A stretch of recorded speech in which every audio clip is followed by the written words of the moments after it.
Okay, good afternoon, everyone. Delighted to welcome you all to our first Wednesday afternoon talk of this semester. We're delighted to have with us a special guest, Professor Ron Krebs from the University of Minnesota, who I will let Thierry Balzacq, who, as you know, is a permanent faculty here at Sciences Po, a teacher with us at PSIA, and he's also the scientific advisor to our Masters in International Governance and Diplomacy. So I'm delighted to have both of them here. You know the topic. It's changing by the minute. What's happening, obviously, in the United States and implications for foreign policy, which is why we're delighted to have such a full room this evening. Without further ado, to give as much time as possible to the speaker and, of course, for your questions and answers, let me invite both Ron and Thierry to the stage, and Thierry will give a fuller introduction of Ron. Thank you.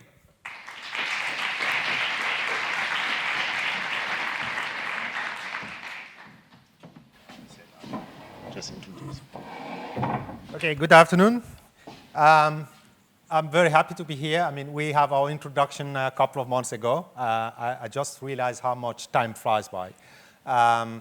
So I'm really personally happy that Ron was able to accept to come to Paris. Long trek from Minnesota to here.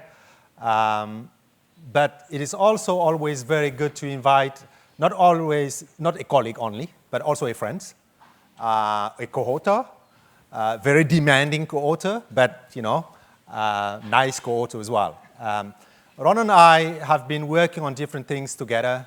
We co-authored some articles, but we also survived the process of editing a handbook, the Oxford Handbook of Grand Strategy, which was a 3-year work together, and with very intense meetings, sometimes weekly meetings, exchanging on different things, working on papers. If you survive that process, then you make a friend, right? Because many of you may not know it, but you actually realize who a person is when you work with the person. And writing together and directing a project together is the best test to see how the person actually is in a private matter, but also professionally speaking, which is the ground on which you first meet people in that field. Ron is distinguished. You could sort of see the title on the screen, right? Distinguished McKnight University Professor and Professor of Political Science at the University of Minnesota. Minnesota is really the place where in international relations, now people in international relations talk about constructivism, but you might tend to forget about it, but this is one of the places in the US, I would even say the place in the US, where alternatives understanding of international relations really took really their roots. If you talk about constructivism in the US today, and that's where the whole thing actually crystallized and took off. So, and Ron has been working on international relation theory, security studies in a broad varieties of issues, but recently on things that have to do with civil-military relations, but also mostly about the new project is on militarism, how actually the militarism idea spread in the world, how does that function, and the consequences for the military themselves, but also for democracy and the like. Today, the presentation is going to be on Trump 2.0, right? But because Ron has been also working on American grand strategy, you would understand why Trump is a fascinating topic, a subject of study. Till yesterday, actually, when we were having coffee yesterday, Trump gave me a different account of what he's going to be saying today. That was like a movie trailer. And I was already like, it was a mouth-watering trailer. And then when we met this afternoon, he said, you know what? I think I have changed my mind. So I'm just like I'm looking forward to hearing what he has to say now since yesterday, because, okay, I have to reassure you, he didn't change the whole talk, right? He just changed some of the bits. So Ron has published countless of things. Please go to his website. He has a website. And he's published also recently on foreign affairs, which is one of the most, if not the most influential, large audience work on international relations. And also he was the editor-in-chief of Security Studies. I'm saying this because it is a demanding and it's a chore, I would say, for us. And it's also a little bit of a sacrifice for the profession. And often people don't really pay attention to that, but when somebody accepts to do these things, you have to say thank you if you're part of the profession. So personally, I'm saying thank you, but you should also be saying thank you because Security Studies is one of the flagship journals of international security, dealing with issues of diplomacy, governance, security, but security broadly understood, right? And for that, I have to say thank you because Ron was really able to turn that journal around and making it something which is really open to different perspectives. So, Ron, I don't want to delay it further because the stage is fully yours. And thank you again for coming in Paris. The floor is yours.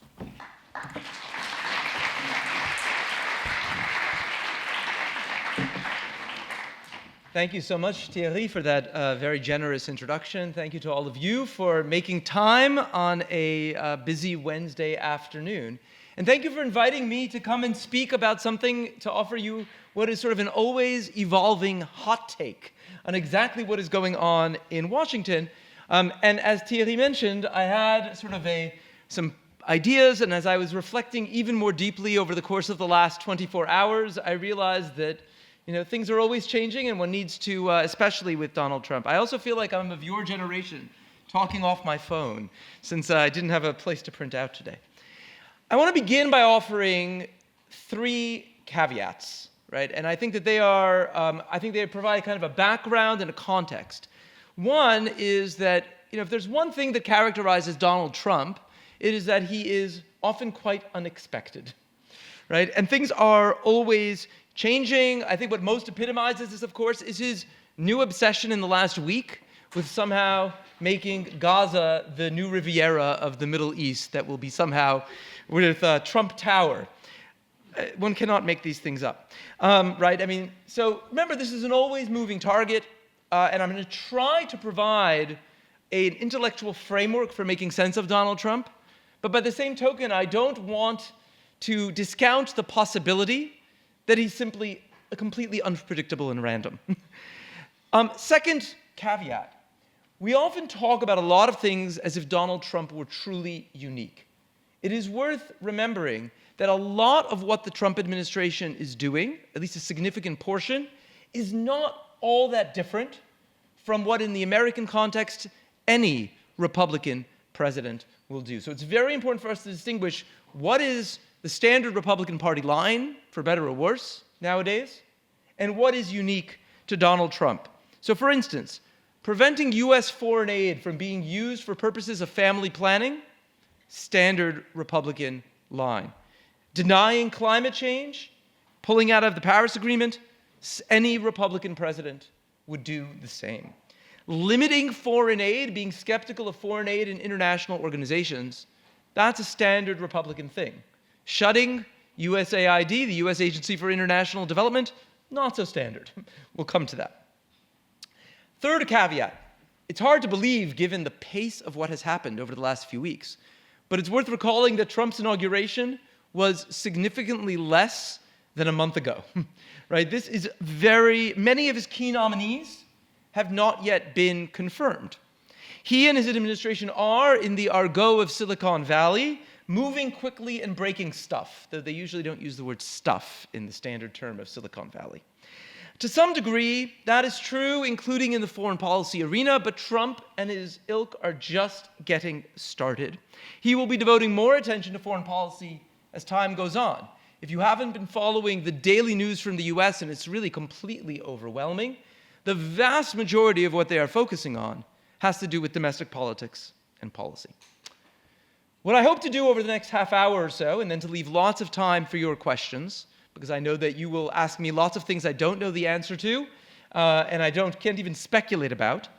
My goal is to provide a way of trying to interpret Donald Trump's seemingly puzzling interactions with the world, not as a mere populist performer, though he is certainly that, not just as a hardcore realist who sees the United States as the 800-pound gorilla who has not really often been aware of its weight and hasn't thrown it around sufficiently, though he is that also.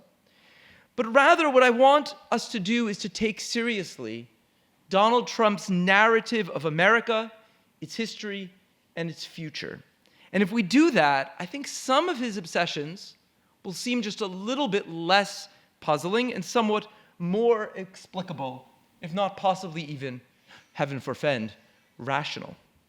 But I want to begin the story by talking about, in a moment of self-confession, what it is that I thought I knew about Donald Trump and the Trump administration before his inauguration on January 20th, and what we have learned since then. A lot of what I expected of the Trump administration before January 20th was shaped by what we had experienced during the first Trump administration. So let's begin there.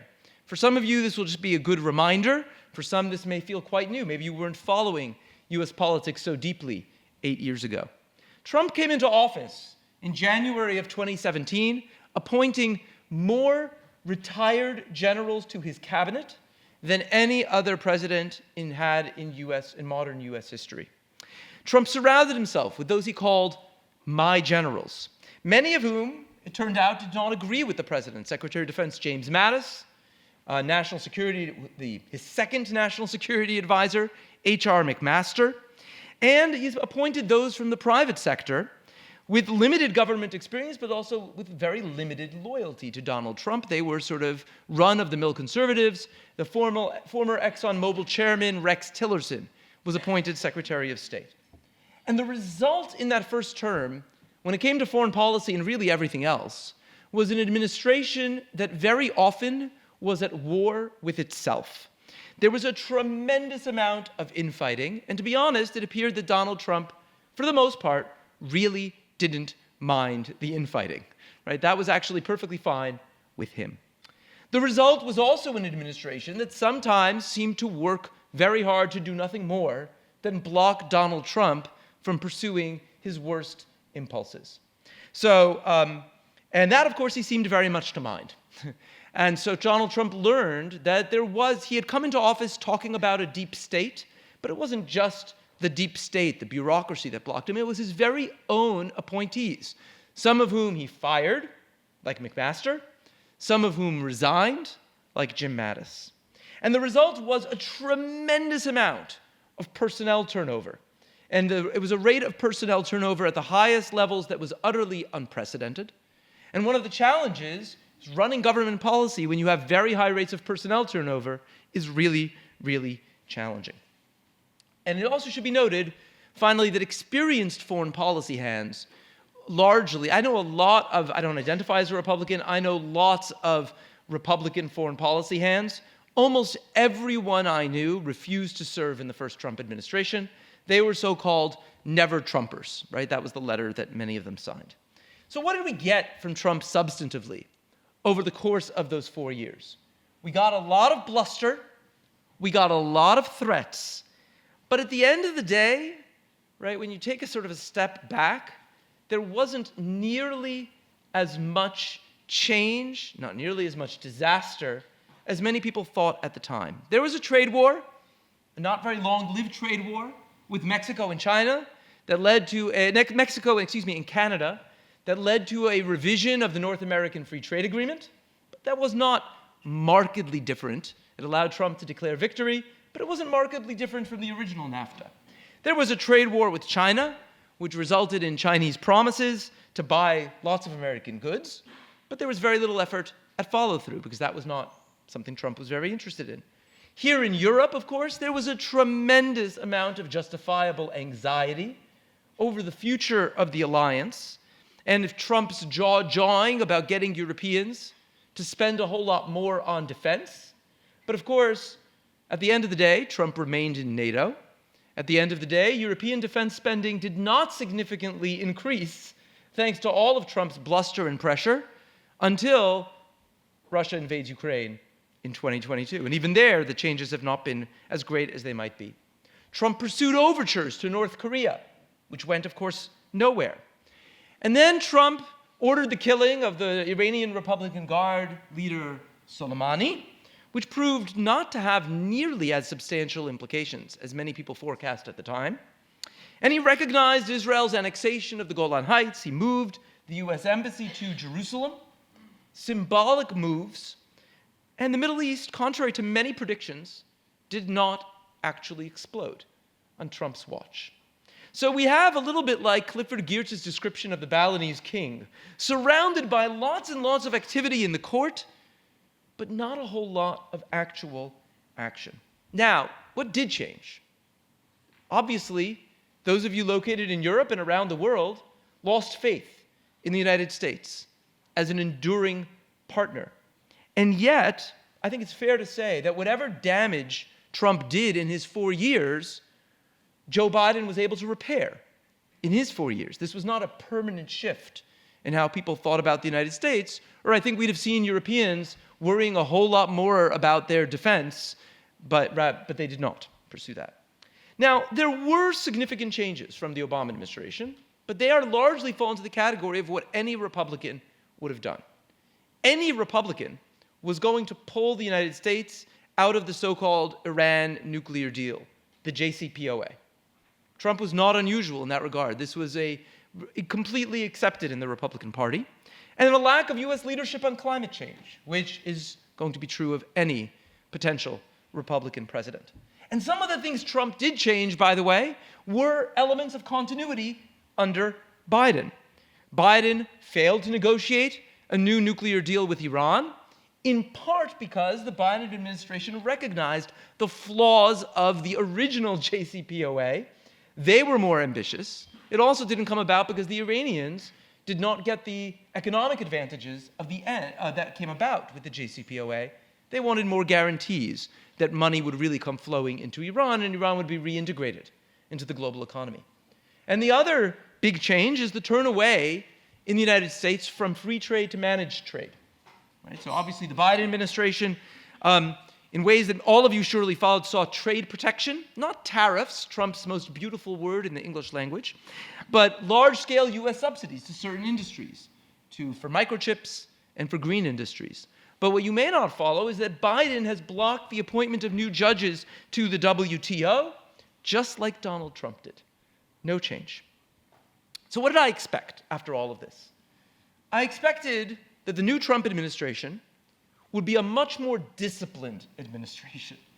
That they had learned their lesson. Trump was not going to appoint people who disagreed with him anymore, and he was not going to appoint people who were not loyalists, like Jim Mattis and H.R. McMaster and John Kelly, who was his first Secretary of Homeland Security and his second White House Chief of Staff.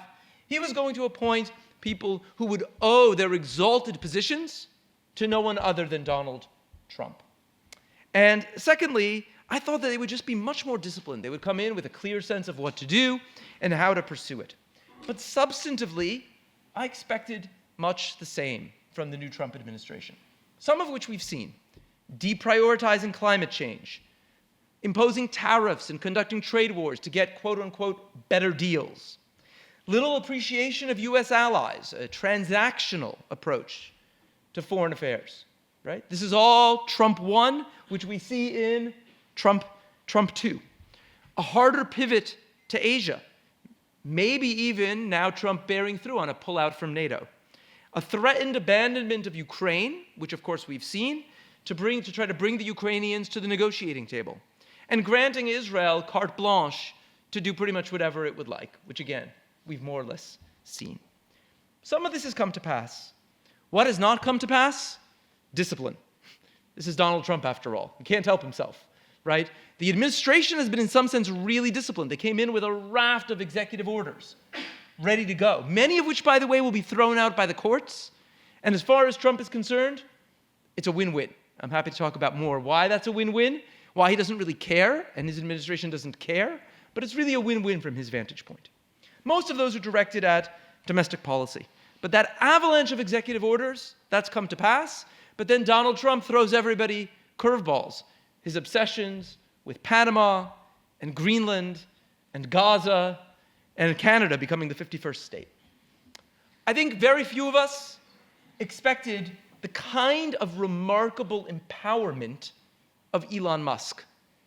If any of you watched Elon's presentation from the Oval Office yesterday with his little son right next to him, and Donald Trump looking like he was sort of a side actor in his own administration to the plutocrat that he had so utterly empowered. I think that we knew there would be a preference and a desire to disrupt, to be profane for a moment, right? That Silicon Valley attitude of move fast and break shit. We thought that that would happen.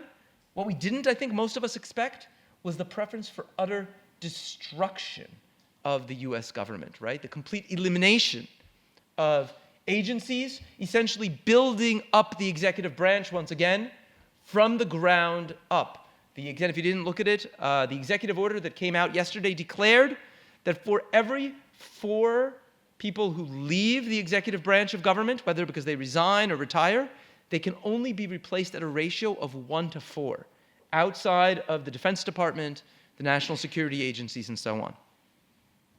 One thing I didn't expect was the degree to which Trump, in his inaugural address, rhetorically embraced American exceptionalism and manifest destiny. Now, this was surprising because in the first term, Donald Trump was asked about American exceptionalism and on more than one occasion said, are we so special? Doesn't every country think that they're really that special? Right? I don't expect we behave according to our national interest, he said.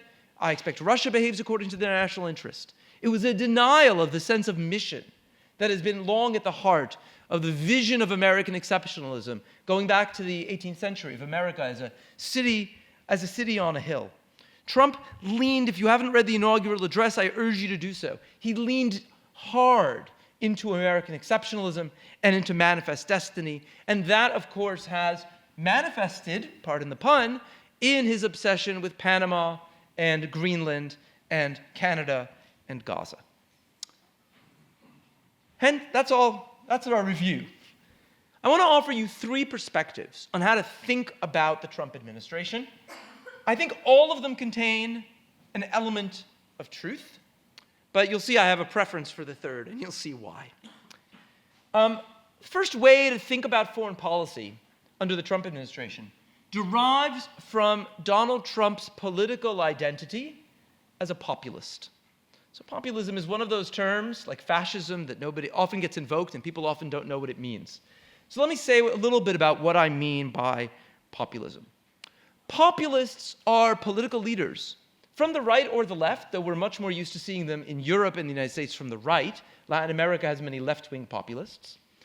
Populists are those who claim to speak in the name of the people.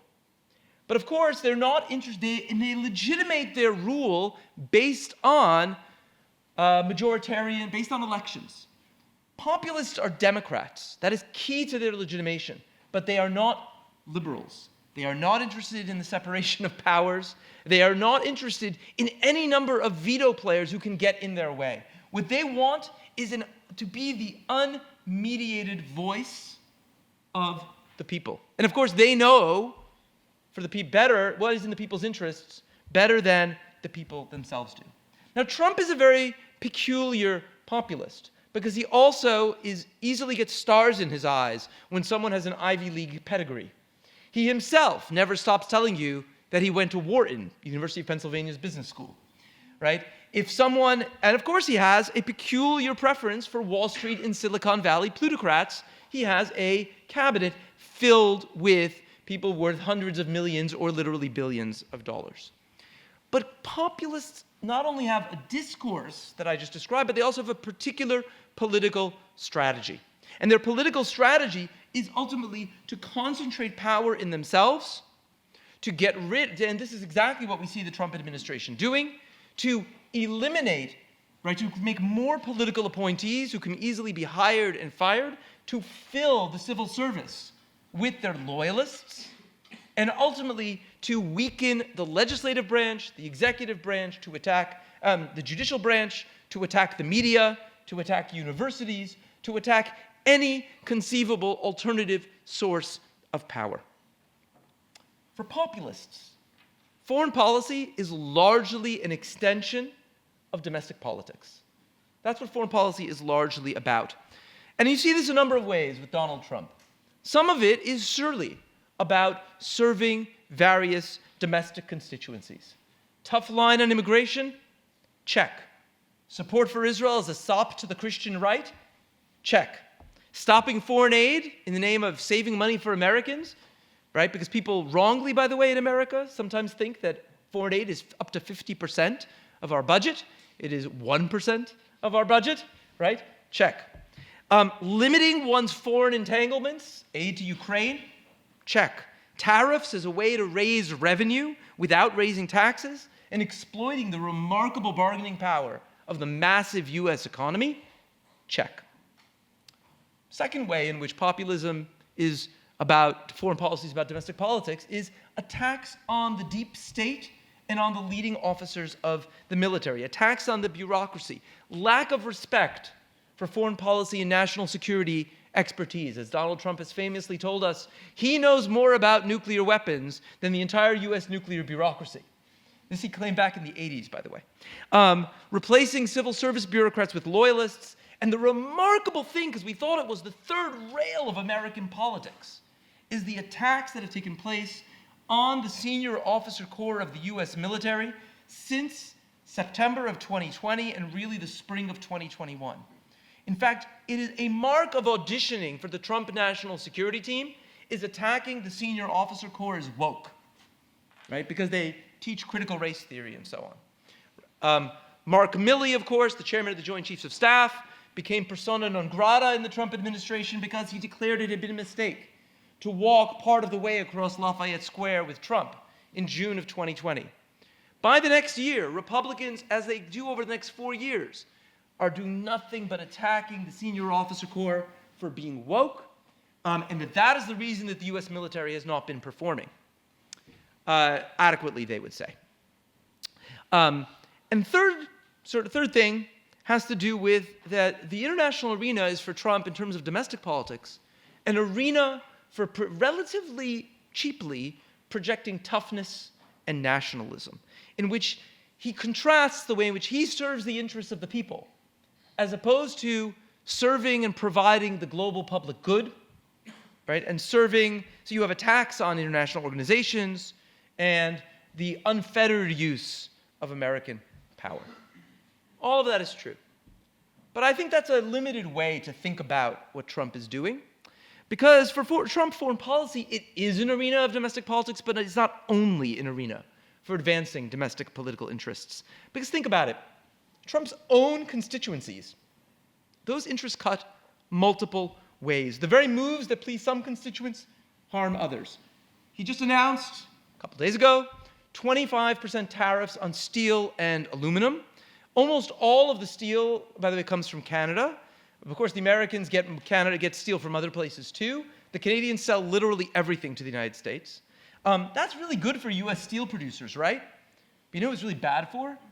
Car manufacturers, right? There's always trade-offs. His comments about Gaza, those have pleased right-wing Jews and Christian evangelicals. They have, of course, displeased left-wing Jews and displeased Arab Americans who, I think very self-defeatingly, voted in many cases for Trump, right? They've been strong Democratic voters. Arabs are disproportionately located in Michigan and may have played a critical role in throwing the state of Michigan. They, by the way, the Arab Americans for Trump, after the comments on Gaza, renamed themselves Arab Americans for Peace. Second way to think about Donald Trump, which I think also has an element of truth, is that Trump is a kind of a hardcore realist bent on maximizing American power. And here I think there's an element of truth, right? Trump, I think, realizes that US material power resources are a wasting asset. They are not going to be here. They are continually declining. And therefore, his attitude is use it or lose it. This is the ideal time, from his vantage point, to renegotiate arrangements and agreements, because if you don't do it now, you'll be in a worse place 10 years from now, is I think what Donald Trump is telling himself. Why seek to acquire sovereignty over Greenland if There are legitimate concerns and interests about Chinese infringement, about Arctic seaways. That is widely acknowledged amongst national security professionals. But Denmark is a close ally. The Danes will, short of giving you sovereignty, they will do a whole lot with the United States, right? So why seek to acquire it? Because Denmark is an ally now. But who knows what will happen in the future when American power declines and they need to hedge their bets. I'm not saying that's right. I'm saying I think this is what Trump is thinking. Why seek to reacquire sovereignty over the Panama Canal? Because now the U.S. can exercise its leverage, as it has just done, to get the Panamanians to pull out of the Belt and Road Initiative, which they have done, to charge lower fees to U.S. shipping companies. Hasn't happened yet, but I'm sure it's coming. And to limit Chinese influence over managing the edges of the canal, and managing the canal. But will the U.S. be able to do that, Trump is saying, in the future, when the U.S. is weaker, right? And the Panamanians may not be willing to play ball in quite the same way. In other words, Trump knows, despite his slogan, that he really cannot make the U.S. great again. So do all this while the getting is good. Do all this while the getting is good. Now, you will say, rightly so, isn't Trump thereby eroding American power and influence in the international system in the long run? Isn't he even just simply accelerating its decline? Isn't he squandering allies who are a power multiplier for the United States? And one of the things that really makes the U.S. different from the Chinese and the Russians, who have very few allies. Oops, my phone just skipped ahead. I think all that is true. But I think Trump discounts that because he has curiously short time horizons. He's thinking about the present, not thinking about the really distant future. He is not only transactional, but he thinks others are also transactional. They will be far less solicitous of the United States as American power declines, and indeed he thinks that in the future the U.S. will have, however it behaves now, have fewer allies. Frankly, I suspect that if Donald Trump were here, he would say, and I'm not going to do a Trump impression because it's terrible, you watch Saturday Night Live. No, Trump learned in his first term that U.S. power allowed him to do all sorts of things with consequences that were frankly far more limited than the foreign policy experts like Thierry Balzacq thought, right? Killing Soleimani, right? It was predicted that the Iranians were going to launch attacks on Americans all over the world. Did it happen? No. Moving the embassy in Jerusalem, it was thought that there was going to be a third intifada as a result. Did it happen? No. Threatening U.S. allies with abandonment? Did that mean that U.S. allies had given up on the United States? No. Right? Trump, if he were here, would say, they're all a bunch of talk, right? But at the end of the day, when it required coordinated action to respond to the Russian invasion of Ukraine, the Europeans were incapable of doing it on their own. Over the course of the last, time after time after time, the Europeans have failed to come together. First we were told after the first Gulf War, then after Kosovo, right? Time after time, it was time for Europe to have a common foreign and security policy. Hasn't manifested. Many people thought that Trump was an advocate of a grand strategy of restraint. What we've seen in the United States is that he is neither a restrainer nor a selective engager, but rather a selective exploiter of U.S. power. He is moved by no particular ideology or vision from this perspective, but rather seizing opportunities as they present themselves to advance U.S. wealth and power in the short term. That is this sort of vision and way of understanding Donald Trump. The power of this approach, where I think this approach gets it right, is it tells us a lot about Trump's means. Because Trump is such a short-term thinker, notice he never makes even a pretense of consistency, right? He can reverse himself the next day. First, he threatens Jordan and Egypt that if they don't take Palestinians, he's going to cut off aid. Then he meets with King Abdullah the next day and says, oh, we're above that, right? He is constantly walking things back because he says, I don't even pay attention to what I myself say. You certainly shouldn't, right? Trump is a very short-term thinker. He's very insensitive to long-run costs, right? Because the world is incredibly complex.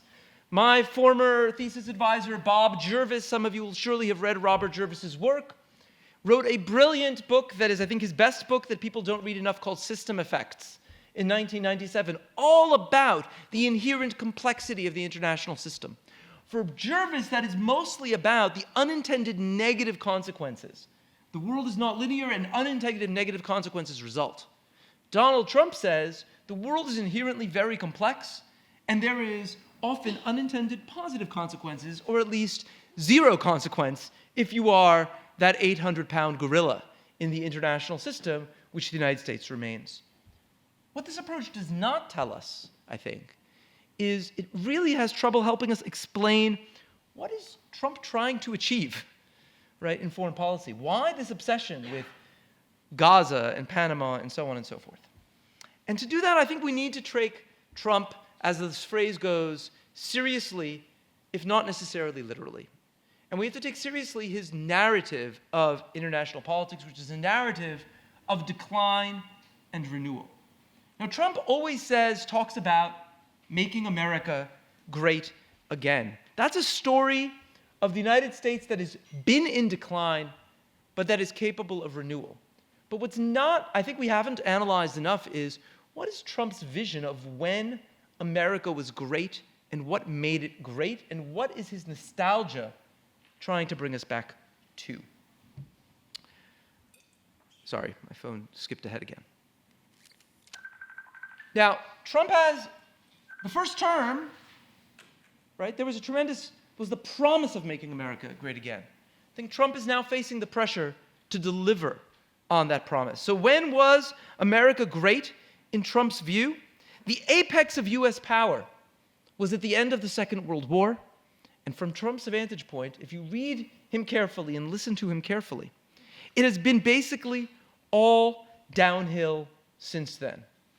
That the United States squandered its greatness in his narrative by creating an international system in which it hemmed in its own power, in which it was solicitous of allies, in which it provided some degree of democratic voice in international institutions, when the United States paid for public goods.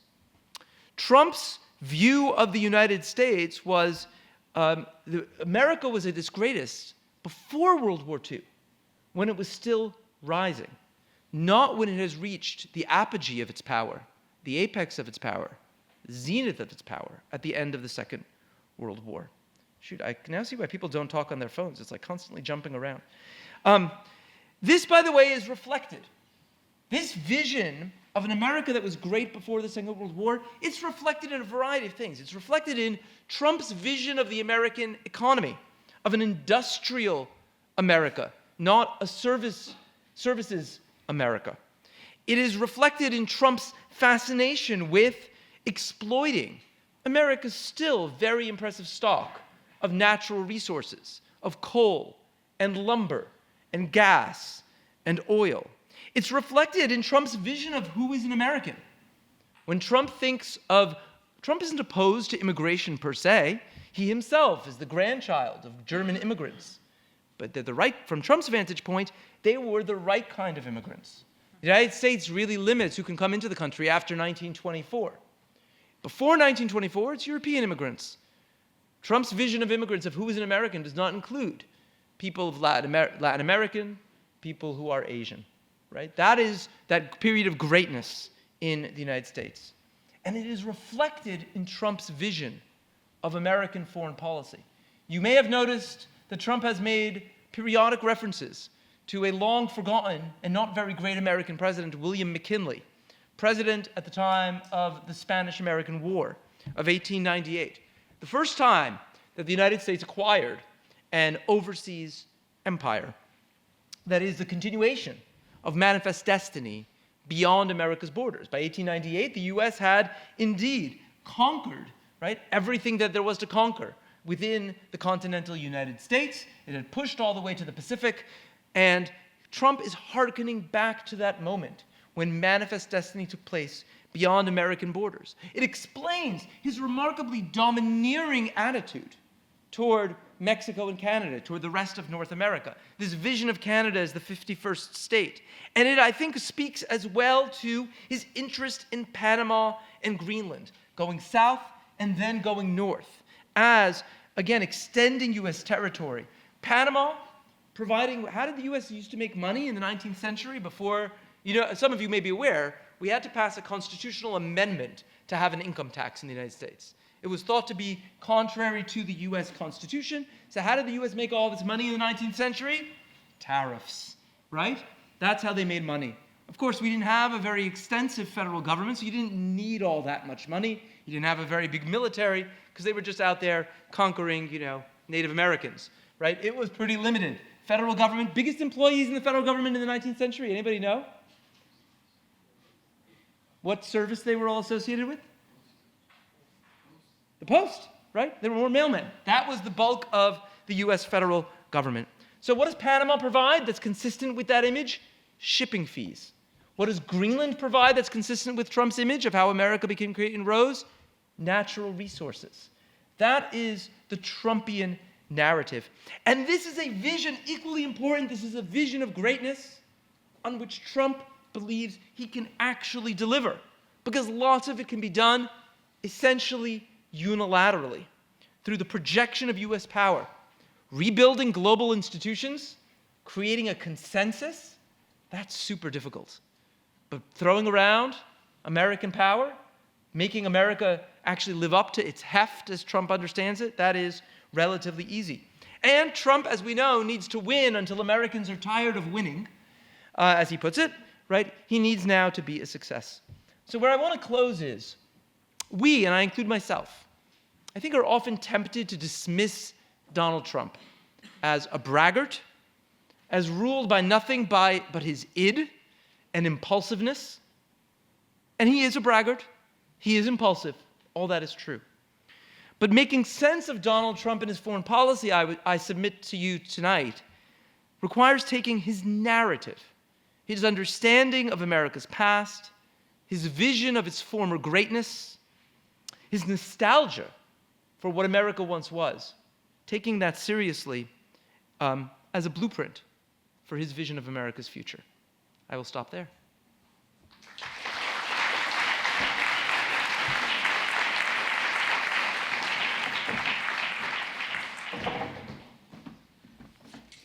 So, what a talk. We have a very disciplined way, you would say it's a Sciences Po kind. So actually, you don't need a moderator because the student will come and line up over there, just behind the mic. So they will be asking questions, and you just have to take questions after questions till we reach a time, or till you're exhausted, and then we'll stop. So you know how it runs, right? So you just, if you have questions, and I'm sure you have many questions, you just go by the mic over there, and I think there's another one over there. I don't know who would regulate the two sides. I can do that, but okay. So please. My only request is that the question actually contain a question. It should end with a question mark. I will try to do so. Thank you very much for coming here and for giving this talk. My name is Jonathan. I study international governance and diplomacy here in M1. And you, as well as, I also read Ian Bremmer's risk report recently, and you mentioned as well the transactionalness nature of Trump and with it, the foreign policy realm. And I was just wondering, from a European perspective, what do we have to or should do to survive the 4 years and beyond that in that transactional world? So, great question. What should Europeans do to survive in Donald Trump's transactional world? I think the only way to survive is, so there are a couple of things, right? One, I mean, Trump also is a narcissist, right? He has been, and one thing about narcissists is they're also deeply insecure, and they love to have their egos stroked. So one thing is eat humble pie and stroke Donald Trump's ego. But secondly, right, insofar as Trump and others, there's a way in which I think that there is the inevitable declining American interest in Europe. You saw it under Obama and the original pivot to Asia. You saw it under Trump, and you saw it to some degree under Biden, right? The Ukraine war kind of got in his way. But essentially, in a transactional world, Europeans have to make the credible case about what exactly is in it for Donald Trump and the United States. If they cannot do so, and I think Donald Trump he's already spoken about reducing the number of American troops on the ground in Germany. I think you may see a kind of they might see a pullout from NATO. I think that is distinctly possible. And I think, of course, Europeans, if I'm now thinking from a European standpoint, need, as they have already begun to do since February of 2022, think about how they will provide for their own security when not under the American umbrella. I think that has been a long time coming. Many predicted it back at the end of the Cold War, and I think the Europeans should take that very, very seriously, because one of the abiding continuities has been increasing American attention to Asia at the expense of its relationship with Europe, and that's true across the political parties. Hello, thank you for that wonderful lecture. I really enjoyed it. I'm Ashmeet and I'm on Exchange to Sciences Po. You talked in the lecture about the Silicon Valley mentality of moving fast and breaking stuff that has permeated the government. Do you think that will be exported to the foreign sphere, which largely hasn't happened yet, of moving fast and breaking stuff in the foreign sphere? And if I could engage you in some conjecture, how long do you think Elon Musk will last in the Oval Office? Well, if I knew how long people would last in Trump's orbit, right, I'd be placing a lot of money on some market somewhere, shorting Elon Musk's future. By the way, I will say, just to answer your second question first, I was really surprised by yesterday's events, because one thing we know about Donald Trump is he hates being outstaged and outshone by anybody. He's the showman, and he seemed sort of tangential to his own show yesterday. So the more Elon is wont to do that, I think the shorter lived he will be in the Trump universe. I also think it's distinctly possible that Elon Musk sort of tires of this game, right? He's not well known for, his own attention span, shall we say. So right now, this is all very gratifying to Elon and so on, but how long is he going to be willing to do all this? Now, I think they have actually begun moving fast and breaking stuff in the foreign policy arena, right? The fact, of course, this is really about domestic politics, but the complete evisceration of USAID, which costs the United States relatively little. It is a tiny percentage of US GDP. It is 1% of the US budget. Can we trace giving through humanitarian aid, through USAID, to distinct foreign policy outcomes? Not really. It's very hard. Lots of people have tried it. The scholarly literature is not very persuasive in this regard. But by the same token, right, it costs so little by the standards of the US budget. It's a rounding error, right? Elon just hasn't gotten around to breaking the Defense Department, but that's coming, right? Pete Hegseth the Secretary of Defense, has completely doubled down on the idea that the very language that Musk uses, that there is fraud and waste in the Defense Department, just as Elon claimed there is all throughout the US government. I have no doubt that there's a lot of waste. I have no doubt that there is some fraud. It is impossible to have a budget the size of the United States and with and not have tremendous amounts of all these things, right? That's understood. But the idea that you can basically simply, as they seem to envision, reduce US government spending by something like 25%, and will they break the defense? It's very interesting. You cannot cut $2 trillion from the US budget without having a significant chunk of it coming from defense. It's just not possible. About 60% of the discretionary US budget is allocated to defense. What do I mean by that? For those who are unaware, Social Security and Medicare are not touchable by act of Congress.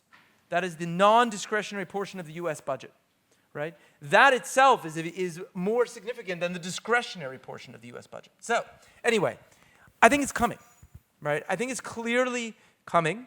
I think by the same token, it is very clear that the United States needs to get its financial house in order. We're finally seeing this with rising rates being paid on bonds. But of course, Republicans are not prepared to do the other side of that. You don't just need to cut spending, you need to increase revenue. And the Republicans, of course, are not willing to do that except by raising tariffs, which are such beautiful things. Thank you Thank so you. much. So we'll move to the right. Yes. Hello, my name is Victor. I'm a second-year student in international governance and diplomacy. And something that I would wish you could talk a bit more about is Ukraine. There's a lot of different topics to talk about, but I wonder if you could develop on, of course it's a bit speculative, but the stakes in Ukraine, because of course Trump expressed a lot of criticism towards arming Ukraine and so on, but then it seems he has shifted a bit. And what would he want? I assume he wants some kind of win, but what is a win? Is any peace deal a win, or could you just give everything away to Russia and that's still a win? And I wonder also if you could comment a bit on, I saw that Pete Hegseth commented just today that going back to the 2014 borders of Ukraine would be unrealistic. And what are do you think this is part of his strategy, or that Hegseth is just another loose cannon, just like Trump, who might just throw his weight around a bit too much sometimes? Yeah, great questions. I think on that particular matter, just to start there, that is, you don't have to be Pete Hegseth or Vice President J.D. Vance, who said this during the campaign. You don't have to be any of those folks. Mark Milley, chairman of the Joint Chiefs, said more or less the same thing, back in, I guess it was the fall of 2022 or early 2023, right? I think that I think that serious decision makers in Europe recognize this as well. So I don't think that is Hegseth does many things that are involved being a loose cannon. That's not one of them. I think that, I think the Trump administration has not figured out, right? What do they care? So let me take a step back. What they care about, I think, what Trump really cares about is having Ukraine go away. First and foremost. He doesn't really care about, again, he does not have a deep belief in norms. He doesn't have a very long-term perspective. The idea that Russia would get something out of its aggression against Ukraine is not the kind of thing that concerns him very much.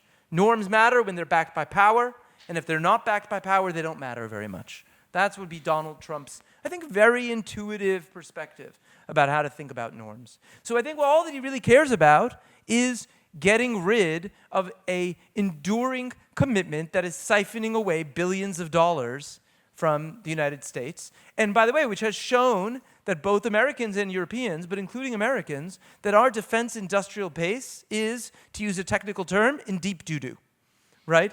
That the United States defense industrial base has simply, as the Europeans, have been unable, if we ever had to fight a war, we have not been able to produce enough 155 millimeter artillery shells and other weapons because all of those production lines, for good reasons, were allowed to basically go silent with the end of the Cold War. They were not maintained.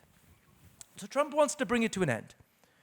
What he's not figured out, just as the Biden administration, the Biden administration said that there needs to be concessions and they can't go back to the 2014 borders. They said it softly, quietly, secretly. Trump, as he is wont to do, and his various acolytes, they say the silent part out loud. But it's not that different, right? It was clear the Biden administration was heading that direction. However, what the Biden administration could not figure out to do is, how do you use threats and promises, carrots and sticks, to get the Europeans to the table without making Putin think that he can actually get still more?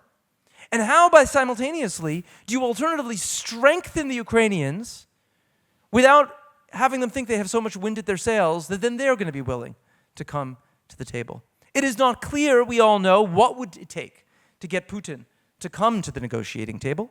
So right now, all of the pressure is on the Ukrainians. And we know there is increasing pressure from within Ukraine, right? That this is no longer verboten, right? It is no longer considered beyond the pale, taboo, to mention that, to say that Ukraine is that the status quo is going to require giving up territory. Lots of Ukrainians say that at this point, right? And of course, as we all know, lots of Ukrainians are simply not obeying the call to the colors. They are not showing up for military service, right? And so the Ukrainians are under tremendous pressure from within as well. But I think the Trump administration has no clear vision and plan about how to manage the risks and the carrots and sticks in a way that's going to bring both sides to the negotiating table. But what they want, just to repeat this at the end of the day, Ukraine to go away. Thank you. We have 2 questions on the left over there. Thank you. Greetings from Scandinavia. I'm here as an exchange student at the Paris School of International Affairs. There's another perspective that I want your take on, and that is the one about the different spheres of power in the domestic politics in the US. Formally, the Pentagon and the Federal Reserve are 2 big actors in the American sphere of power in the world. But nowadays, it also seems that Silicon Valley is becoming a bigger and bigger power in Republican politics, seeing the photos from the inauguration I think we all saw.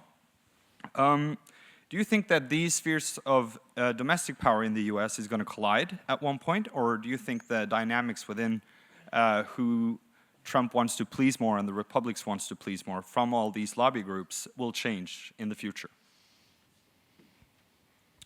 Great question. It was not very long ago that we thought of Silicon Valley as basically, except for like Peter Thiel and a handful of people like that, as basically being on sort of the more liberal side of the spectrum.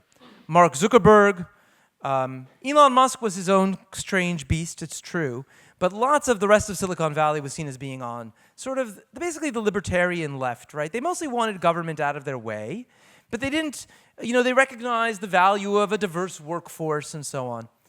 I don't think Silicon Valley is deeply committed to Donald Trump. What they have recognized, and you saw this with the sort of the obsequiousness of of the way they've behaved toward the Trump administration, is that the Trump is prepared to break a whole lot, and he could really make it very hard for Silicon Valley, the folks in Silicon Valley, to do their work. And so they are prepared to play ball for pragmatic reasons. I don't think they are strongly on across the board, ideologically committed, right? Google is not committed to the Gulf of America, even though it now appears on American maps, right? That's just a concession for the time being. And they are pragmatists at the end of the day. Trump, I think it is not accidental, right? He has Wall Street. He's not declared war on Wall Street. You heard a lot more declarations of war on Wall Street fat cats from the Biden administration. Scott Bessent from the Secretary of the Treasury, he's not yet confirmed, but Howard Lutnick, who will be Secretary of Commerce and in charge of U.S. trade policy. These are extraordinarily successful figures from Wall Street, which is not that different from Clinton appointing Robert Rubin or Obama appointing Tim Geithner, right, coming from Wall Street. Nor would the kinds of folks that Donald Trump appointed to these positions in his first term. So you have in the Trump administration, you have representatives of the biggest industries, right, and they're being given a voice. You have representatives of Wall Street, they're being given a voice. I think Trump has been very clever about making sure that those different critical constituencies are well represented. The Federal Reserve is a major government actor, but the key is, will Trump continue to treat the Federal Reserve, or allow the Federal Reserve to operate basically independently? There is no evidence, and this will be very interesting, that the Trump administration is going to allow the Defense Department, to allow and specifically the uniformed military, to be as independent as it historically has been, as autonomous as it has been. We saw this in the first Trump administration in certain ways, Trump intervening in disciplinary processes in the military, and I think we're only going to see a lot more of that moving forward. I see that a lot more people have questions, so I'll stop there. Thank you. Yes. So the next question is there, and then we'll move to you, then we go back. I have to keep that, so.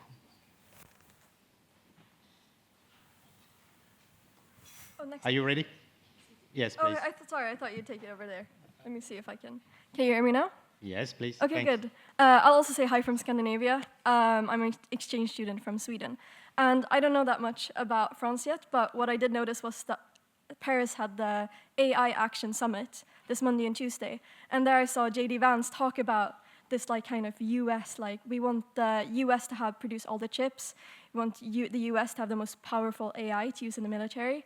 And the speech, like the tone of the speech was also quite hostile, I thought. It was quite like direct and not friendly in that way. I was just wondering if you'd seen it and what your thoughts were on it, and if it's something that you were speaking about in the beginning of the lecture, like is it something that any Republican president or regime of the US would do, or is this more like Trumpism? Yeah, great question. I was busy traveling, so I did not get to, I think that was the very day I was speaking at Thierry, so I think it was yesterday, and Monday I was traveling. Here's what I don't think it's actually even uniquely Republican. There are a handful of dominant narratives that cross the political spectrum in the United States. One of the ways in which, first of all, it's the Biden administration that invested $250 billion to try to ramp up the US semiconductor industry, right? So the Biden administration sees this essentially as a kind of zero-sum game. The Biden administration, and across parties, you see talk of artificial intelligence as if it were a battle, a war that either one side will win or another, either the US or China. So I think this is actually a commonality more than it is a difference. Perhaps there are some slight differences in tone, certainly vis-a-vis Europeans.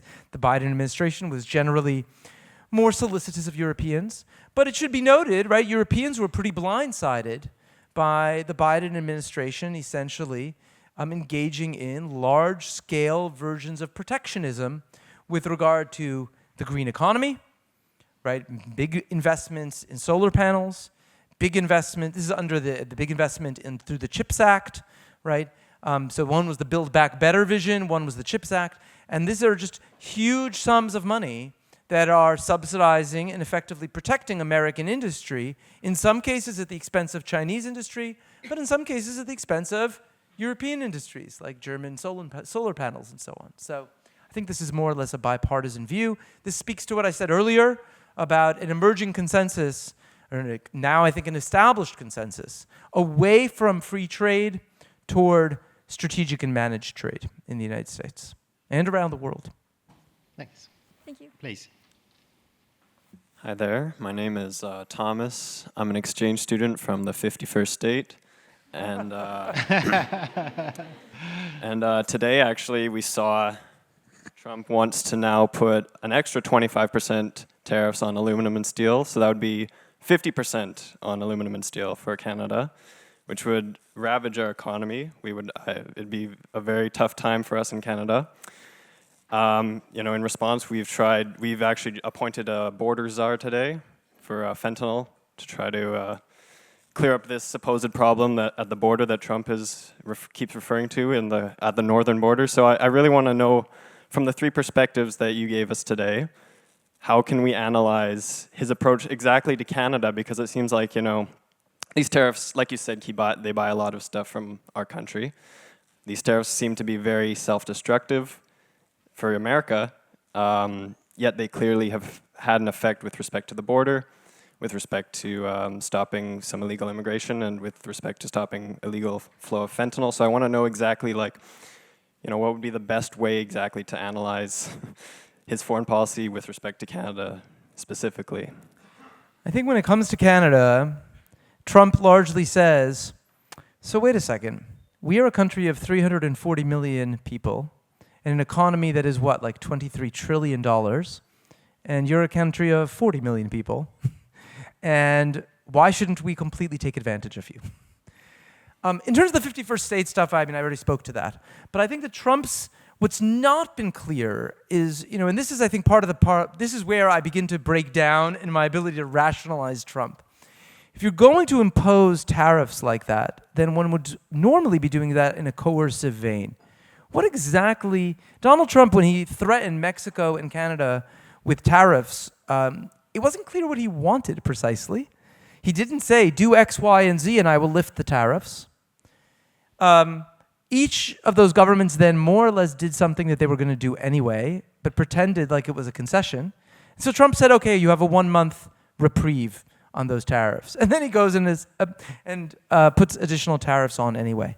So exactly what Trump wants is the part that I think is most difficult to comprehend.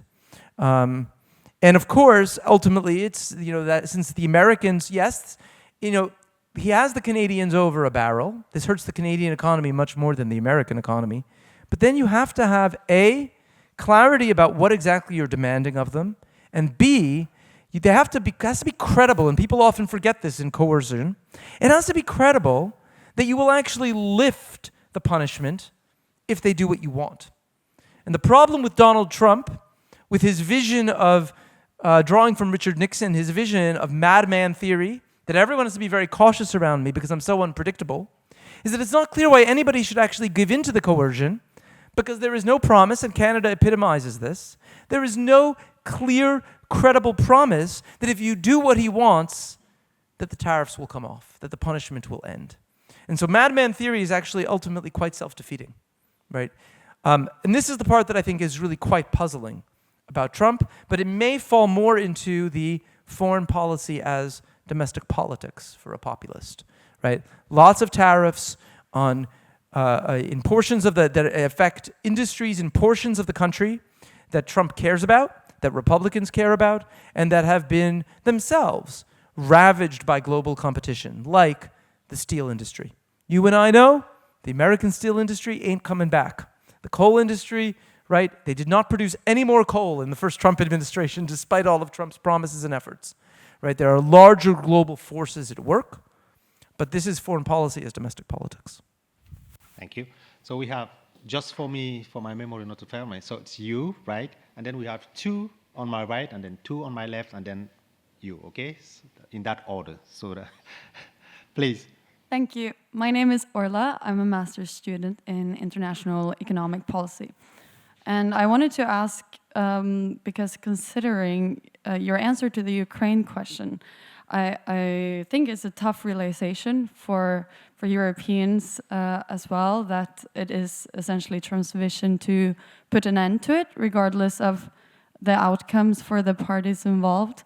And so I wanted to ask if you could expand a little on, and perhaps clarify his recent statements regarding Gaza. And it's, of course, again, speculation, but in the same tone. Yeah, thank you. I wish I could, I think everyone is having trouble understanding Donald Trump's vision regarding Gaza. It doesn't fit as well with my story. It is certainly not satisfying any real domestic constituency of any kind and if the Israelis could not get rid of Hamas from their tunnels and their bunkers, how would the American military be able to do so?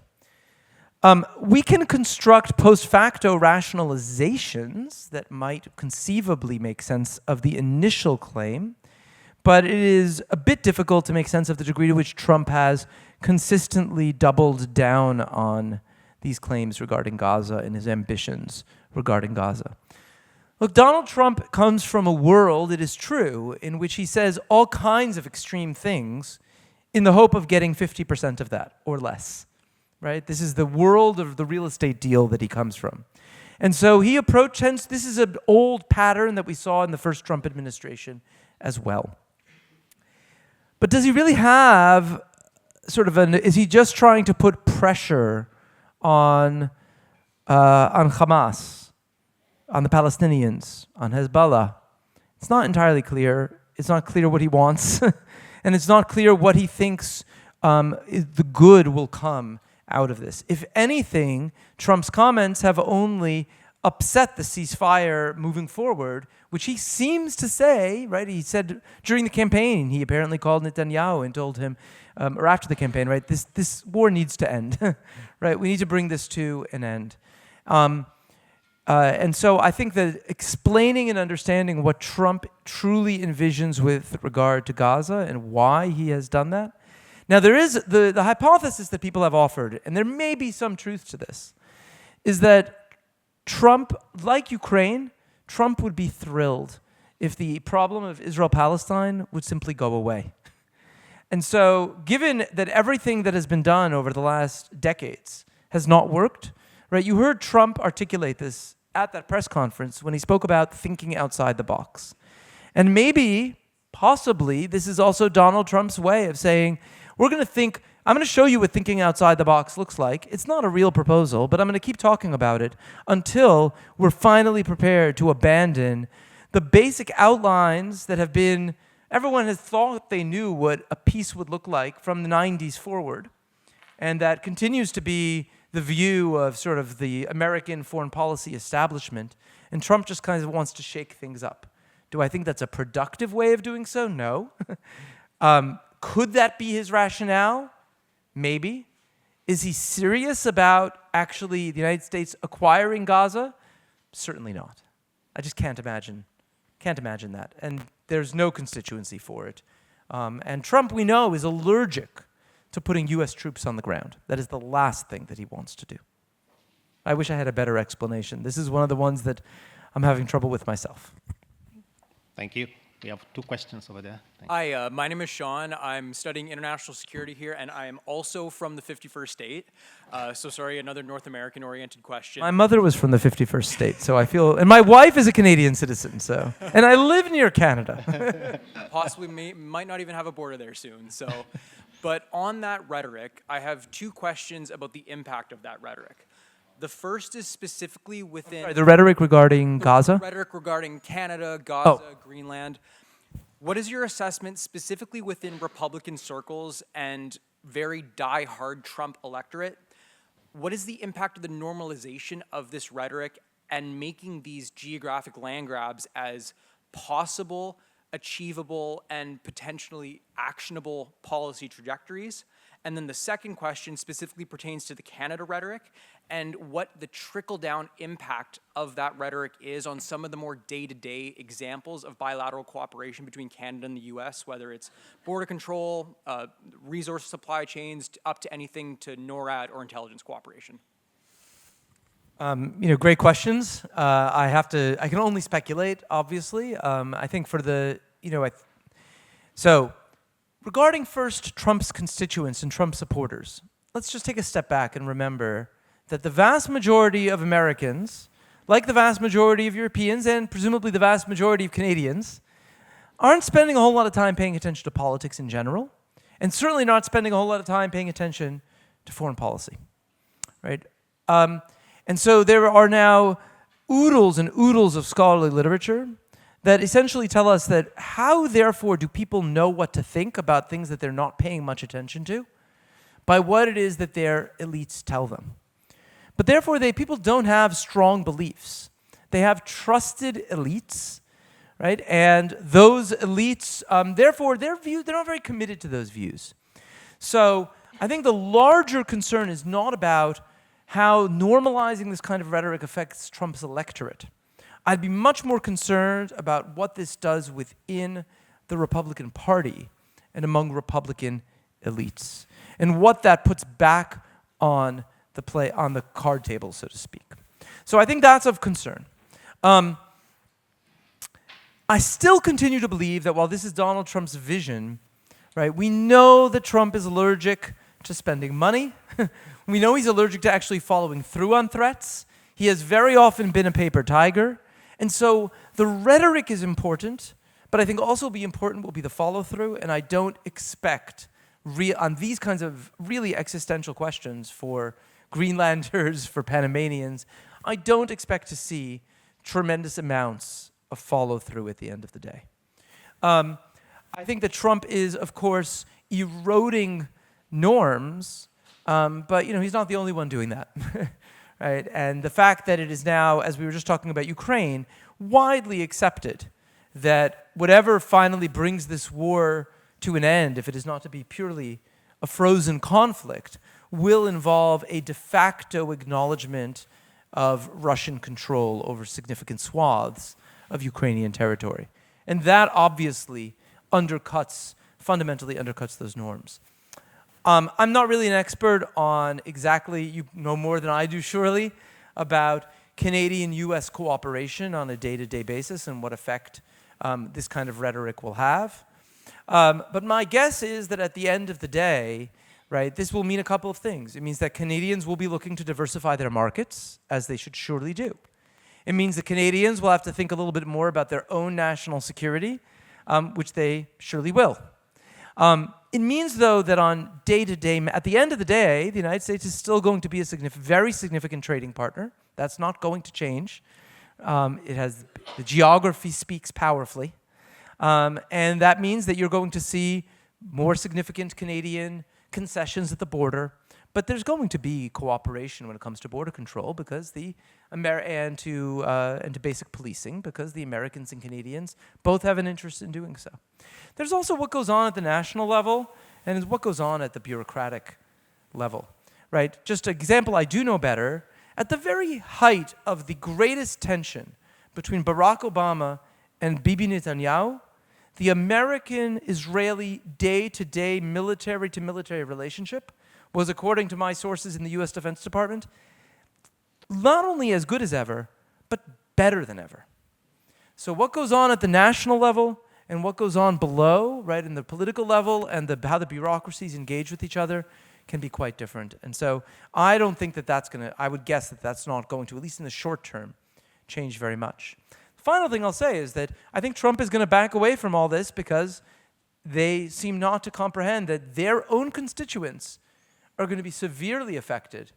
And the midterm elections, which normally go poorly for the party in power, may go even more poorly if, right, Canada goes and responds with its own tariffs, if the price of goods goes up dramatically, and so on and so forth. Thank you. So I'll suggest that we take the 4 last questions, and we'll stop there because I don't want to, you still have other talks coming, and you've been extremely generous. So please, yes. 1, 2, and then 1. Thank you so much for your lecture, sir. A few days ago, Japanese Prime Minister Ishiba was one of the first foreign leaders that Trump met, which shows the importance he gives to his allies in Asia. And so I was wondering, how do you think the US foreign policy in Asia will evolve under Trump's new administration, especially regarding China, Taiwan, and the recent developments in Korea too, for example? Did you want to did you want me to answer one by one, or collect? We'll collect that because we have 2 over there, so we'll collect the 2 and then the last one maybe. You want to collect the 3? We collect 3? Sure. Yes. Please. 1 question per person, please. Hi, my name's Lulu. I do governance and diplomacy here. My question's on US soft power in the wake of what we've seen in like the last 10 years in general, because I think everything that's always kind of, I think a lot of the justification for what the US has done worldwide has been to spread democracy and freedom and da-da-da. And I think especially with the pulling of US aid, and also Elon Musk doing a Nazi salute on stage, we see kind of like the things that have been supposed to be this foundation of what the US is, kind of crumbling in front of our eyes. So my questions are twofold. It's the same thing, I promise.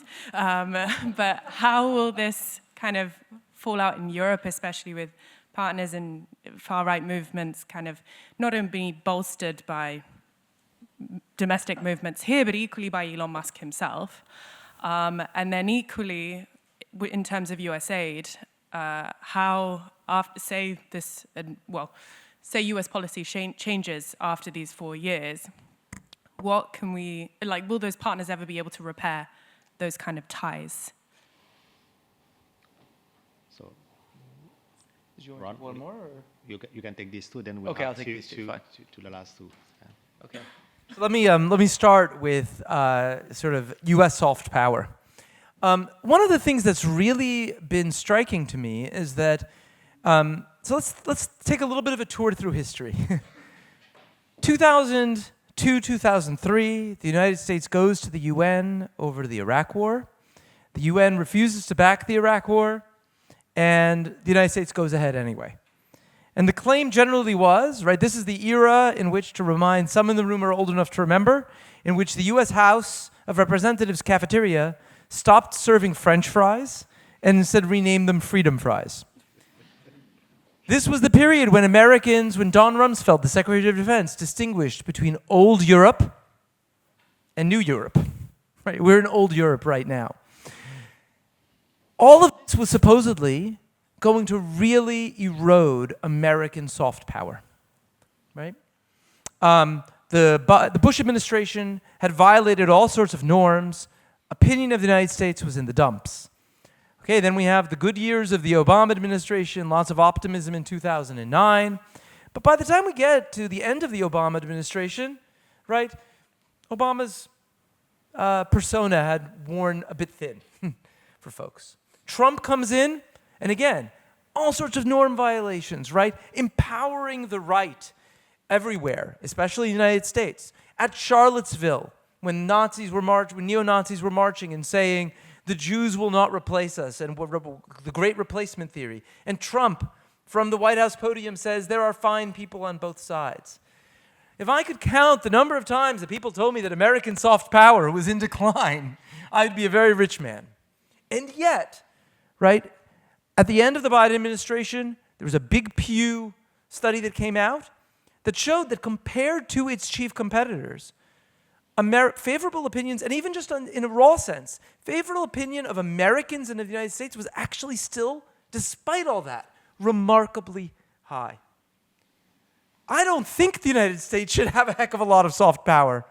And yet, at the end of the day, right, there's a lot that people still find attractive about American culture, about the performance of the American economy, which emerged out of COVID, right, more dynamic than any other advanced industrialized economy in the world, which is probably right now more stable than the Chinese economy, which is tremendously over-leveraged. So American soft power has proved far more resilient than over my professional career, which began right around the time of the Iraq War, when I started teaching, than I ever thought it would be.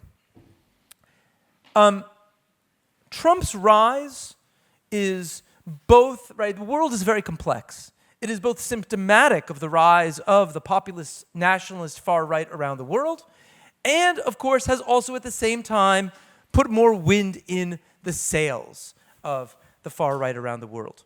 The fact is that before Trump was elected the first time, the National Front here in France was beginning to make headway. The fact was that the AfD in Germany was beginning to make headway. The fact is that the Austrian Freedom Party was making a serious comeback.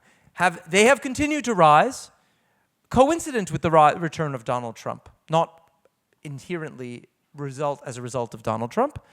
But when I think about, okay, where would I want to put it in an application if I were going to leave the United States, there are not too many other places that I think are actually in really a lot better shape in this regard. It's a rather depressing prospect. So, with regard to Asia, Trump has always had a very ambiguous and ambivalent relationship with regard to China. On the one hand, we have trade wars with China. On the other hand, Xi Jinping is his greatest friend, and he admires, quite clearly, the kind of power that Xi Jinping has, and Erdogan, and Orban, right? I mean, you may have, I don't know if anybody followed, that he actually cited Viktor Orban as sort of an endorsement during the debate with Kamala Harris. I'm respected around the world by Viktor Orban. With regard to Asia, I think that, on the one hand, the Trump administration wants to reduce the American footprint in Europe. It's not entirely clear to me yet if they wish to reduce the footprint in Asia. And the Trump administration, I think, has blown hot and cold with regard to both China and with regard to North Korea. All of us remember Trump's love affair with Little Rocket Man, as he called him, right? We all remember these things. So I think that it is clear that the United States, Trump sees as not unusual to Trump, as we saw under Obama, we saw under first Trump, Trump 1, under Biden, and now under Trump 2, an increasing pivot to Asia. And I think a growing sense, again, I spoke about the dominant narratives in the US. The other dominant narrative is that China is a threat to the rules-based order, as Tony Blinken calls it. I always tell my students it's a drinking game. Every time Blinken says rules-based order, drink, and you'll be quite inebriated by the end. Republicans do not use the words rules-based order, but they firmly agree that China is a threat. This is a near consensus in the American foreign policy establishment. Those who would say otherwise were basically chased out of the Biden administration, most prominently a colleague of ours, Jessica Chen Weiss, who's now at Johns Hopkins. She was actually, it is rare to have academics be profiled in The New Yorker. She was profiled in The New Yorker as a lone voice calling for a different kind of relationship with China and believing it to be possible. Thank you. We still have 2 questions then, please, and then we're done. Hi, my name is Julia. I'm with the Human Rights Masters here. And my question has to do with the future of the Republican Party on the whole. Obviously, political polarization under Trump has been worse than it's ever been in the past. And I wonder, like you said, under the first Trump term, there were all the never-Trumpers. I wonder if he's going to kind of convince people to go farther right and pull them with him, or if there will be a fundamental splintering of the Republican Party after this term. So, yeah, in general, what do you speculate about the future of the Republican Party on the whole? Thank you. Please. Good evening. My name is Arjun. I'm an M1 in International Security, and I'm from Singapore. So the question is, I think, a follow-up to the East Asia question just now. I was concerned when I saw Pete Hegseth's confirmation hearing and he couldn't name a single ASEAN country, when Thailand is an ally and American aircraft carriers dock in Singapore. And so there's a sense of balance, like they do balance China in the East Asian theater. The only references that I've seen so far to Asia is as a market. And so I was wondering, as a follow-up to the previous question, whether what the consensus or what the position is on, from a military perspective. Will this balancing continue, or will East Asia also have something to think about in terms of how they would like to deal with China in the neighborhood? Thank you. Thanks. Okay, great questions. I think if we needed any further evidence of the Trumpification, complete Trumpification of the Republican Party, it is that national security, those being nominated for national security posts, about whom serious Republicans had supposedly had serious doubts, are going through the nomination process and the confirmation process smoothly. I'm referring to Pete Hegseth, who was just mentioned, a profoundly unserious person, though he and I both went to the same alma mater for college, and Tulsi Gabbard, right, who has now been confirmed as Director of National Intelligence.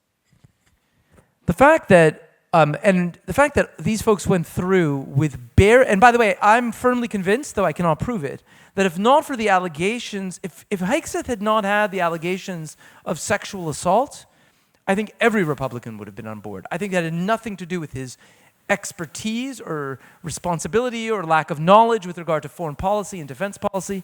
It had to do with Lisa Murkowski of Alaska and Susan Collins of Maine, who have long been sort of the handful of vaguely moderate Republican voices being very concerned about his relationship with women, but had nothing to do with national security. So if we've needed, and the fact that RFK Jr., Robert F. Kennedy Jr., is about to be approved as Secretary of Health and Human Services, just again is further evidence of the complete Trumpification of the Republican Party. Those who did not want to kowtow to Donald Trump have either resigned from the Congress or have already left the party. I don't think we're going to see any more of that. Everyone, look, Marco Rubio, right? Not very long ago, Marco Rubio, now confirmed as Secretary of State, sponsored legislation in the Senate that was passed and signed, specifically designed to try to limit Trump's ability to pull the US out of NATO. And Marco Rubio is now Trump's loyal Secretary of State, singing from the same hymnal.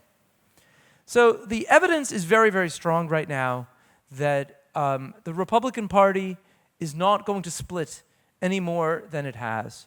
And most elected Republicans have made their peace with Donald Trump.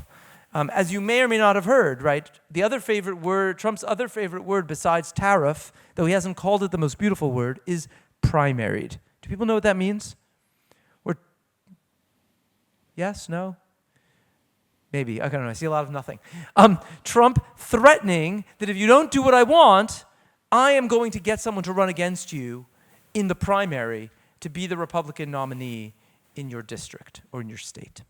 And people are running scared. And if they're not running scared, they're not running again because they don't want to have anything to do with it. And then they are mostly quietly going, and we know lots of Republicans, voted for Kamala Harris, right, of sort of elite Republicans. But I don't think that you're going to see any future split of the Republican Party. I think the more interesting question is what lesson do Democrats take away from the 2024 election. I think that's far more interesting. Do Democrats take away that they should tack back toward the center, that the kind of embrace of identity politics has been a disaster for the Democratic Party? Or do they lean in still more heavily into progressive politics, even as we have seen a significant shift in minority voting, particularly Latin American and black voting, away from the Democratic Party toward the Republican Party? The jury is very much still out on where the party is coming down. There are loud voices with regard to both those accounts. Unclear where that's going to come down. On East Asia, there's certainly a lot of concern of East Asia as a market, absolutely. It is not entirely clear to me at this time I don't think that Hegseth has any particular view of international security. Marco Rubio is traditionally an internationalist, but he seems to have made his peace with Donald Trump. And it's not clear that, it does seem clear, as I said, that China is seen as a threat to American hegemony for Republicans and to the rules-based order for Democrats. And while they narrate it differently, the point is that China is seen as a threat in both cases. And it is seen as a military threat, it's seen as a political threat, and that, I think, is a clear consensus across the American political spectrum. And so while there may be a lot of talk, rightly so, about East Asia as an important market, it is also sort of, the pivot to Asia is widely accepted from a security vantage point as well. And I think the events that took place under Biden, I think it will be interesting to see what relationship does the Trump administration craft with Australia, right? And sort of the Five Eyes and AUKUS relationship. So thank you very much. Please allow me first to congratulate you for staying till now, but also for the wonderful questions that you've asked. I have not been disappointed by the quality of your questions and the way it was actually also the question were asked and the speaker answers. And I also think that this is something that Sciences Po is known for, which is offering you the possibility to interact with different kind of speakers. You have lots of practitioners coming, but you also have the best academic scholars in the world coming to speak to you. Of course, I know that you're not aware of the way academic scholars are ranked, but Ron is definitely part of the category in my discipline of world-class scholars. So I want to thank you again, Ron, for coming and for being so generous with your answer, your time, and doing that in a way that is always very open and very critical, balanced as well. So thank you for that. Please join me in thanking Ron Krebs for this wonderful talk. Thanks.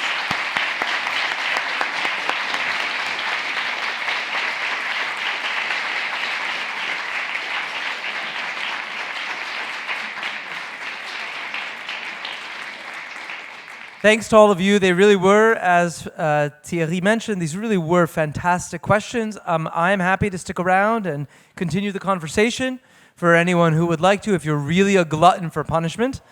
But thank you for giving me the opportunity to think through these really important questions.